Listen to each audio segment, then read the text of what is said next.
I love that woman so much. I've not heard from Deborah, so I can't say whether she has sent greetings or not. We had a fight, so we are not good.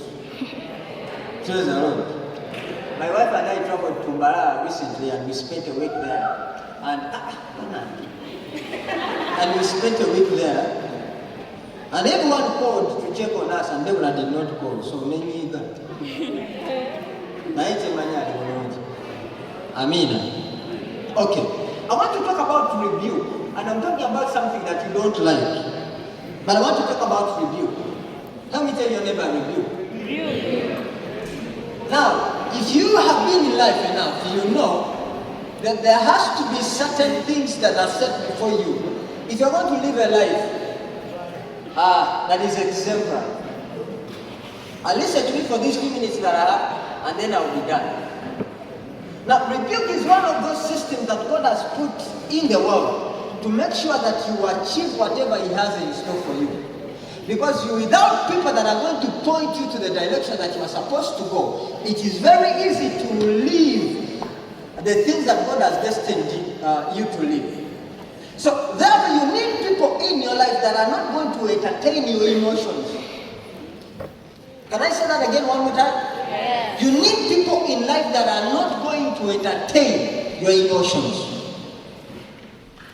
You need people that are going to look straight in your eyes and tell you, you know what? I don't think that is the right thing to do. You need a friend that can tell you the right thing to do, whether you like it or not. Someone that is going to look to your face and tell you without fear or favor. Now, if you are not going to have those people in your life, I have no guarantee that you are going to make it in life. I have no guarantee. Because some of us, all we do is to surround ourselves with yes men and yes women. You wake up and buy something that does not deserve to be put on your body, and a friend will say, man, what cooking. You will wake up and begin to date anyhow, have about 5 of them, and a friend will tell you, man, what cooking. You want to wake up and you are proud, you are arrogant, you don't listen to people, you don't listen to instruction, and you have this poor friend, this foolish friend, who tells you, man, you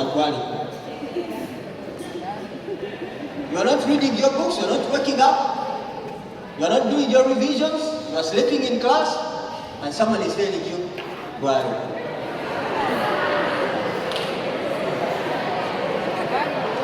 Now listen, if that's the kind of circle you have, I don't need to be a prophet to tell you that you are going to fail. I don't need to be a prophet to tell you. I don't need to hear God to know whether you are going to make it in life or not. I know it's a sure deal. You are going to fail. And let me look straight in your eyes, you are going to fail. If you have no people that are not going to entertain your excuses. Because we all love comfort zones. We all love to do things at our pace. We all love to go class when we feel like going there. We all love to put on what we want to put on. We all want to speak the way we want to speak. We all want. And just because you feel it does not mean it is the right thing to do. You need to separate emotions from the right thing that is supposed to be done. And let me warn you, because sometimes the right thing to do is not easy. It does not appeal to your emotions. It is the opposite of what you would want. If I want to ask you, tomorrow is what? Tomorrow is Monday, right? And what time do you wake up here? 4 in the morning. 3 in the morning. Now, let me tell you, to be honest, not even I want to wake up at 3. Not even I. So if you're a musician, you want to wake up and you're the big guy, you're the big lady, all your vocal cords are right, your script is okay, you know your stage performance is right, and every time they tell you, they talk to you about doing practice, doing vocal trainings, doing all that you don't want.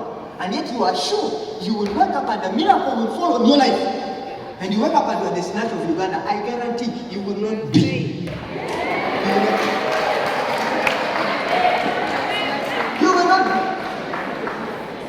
No, Papa, this guy wants to let me, but he does not want you to know. I said, run for your life.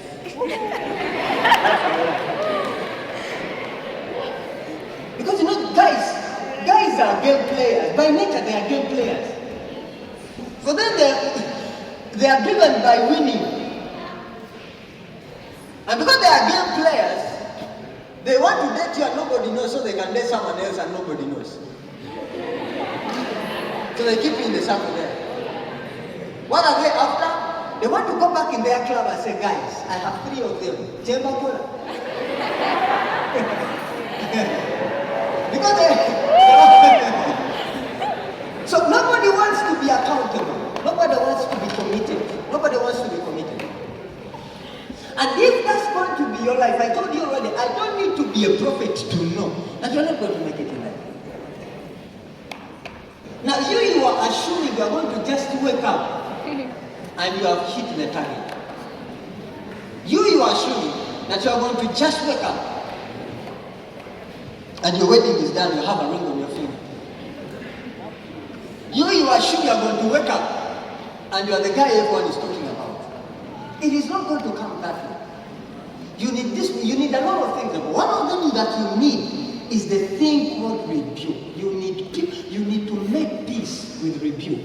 You need to make peace. When a man comes and sits you down and is like, hey, where you are heading is the wrong direction. You need a man to sit you down and you need to make peace with it.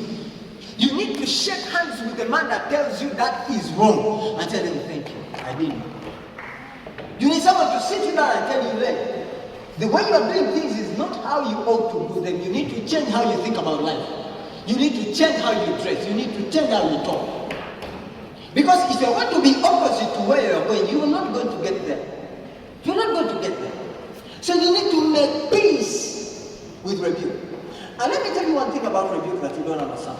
The day you ever wake up in trouble, the day you ever wake up in a ditch, the day you ever wake up in a situation that you never thought to ever before in your life, do you know the people you are going to blame? The people you are going to blame are those that had a chance to tell you and they didn't tell you.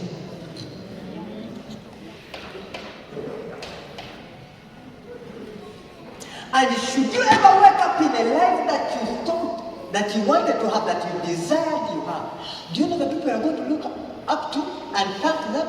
Are the people that caned you, are the people that rebuked you, are the people that disciplined you.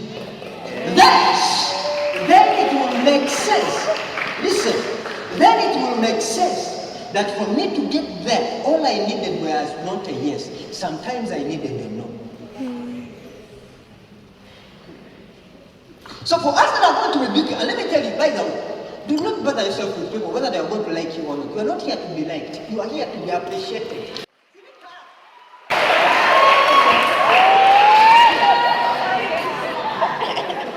I am going to be so kind to ask you not to clap because time is going. Yeah? That's I want to be kind. Please, I'm not rude.